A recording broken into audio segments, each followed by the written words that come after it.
Hi everyone, in today's video we will fix the TradingView alert error, not saving or not triggering. So if you are facing this problem, don't worry. The step 1 is to check alert limit. Each trading plan has a limit on active alerts. If you exceed, new alert may not be support. So right now I am a free user, that's why I have only be able to add a one alert condition. If I am trying to add multiple, it will gives me to buy the subscription plan error. Okay, first you can check your plan limit. Okay, if you have 4 to 5 alerts limit, you can simply delete the pre-used or pre don't sorry pre-used alerts, and then you can simply create a new one. Step 2, verify alert conditions. Incorrect or incomplete alert condition can cause the error, prevent alerts from triggering. So you can simply open the alerts, check the price, value, and the time frame.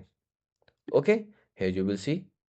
After that, once you check all the steps are correct, don't then you can simply create, and then after it will saved.